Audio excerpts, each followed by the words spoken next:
BTS কেন আমাদের জীবনে এত প্রভাব ফেলে জানেন? কারণ বিটিএস একমাত্র কেপপ গ্রুপ যারা শুধুমাত্র পৃথিবী থেকে সকল প্রকার ভায়োলেন্স এবং ধর্ষণ দূর করতে ইউনিসেফের সাথে কোলাবোরেশন করেছিল। হ্যাঁ, বিটিএস একমাত্র কেপপ গ্রুপ যার লিডার ইউনিসেফের বক্তব্যে বলেছিলেন তিনি ছোট থেকেই স্বপ্ন দেখতেন সুপারহিরো হয়ে মানুষকে ধর্ষণ থেকে রক্ষা এবং ভায়োলেন্স রুখে দেওয়ার। হ্যাঁ, বিটিএস একমাত্র কেপপ গ্রুপ যেটি সাধারণ মানুষের স্বার্থে কাজ করেছে। যাদেরকে বাংলাদেশের ছেলেরা হিজড়া বলে সম্বোধন করে, সেই হিজড়াগুলো আমার মা বোনদের জন্য দিনের পর দিন লড়ে যাচ্ছে। সেখানে আপনার বাংলাদেশি ছেলে কী করছে?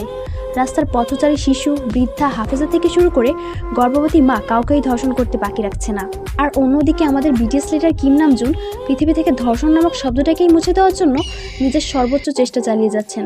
সুতরাং এইখানে বিটিএস আর আপনার কুলাঙ্গা ছেলের মতো পার্থক্য।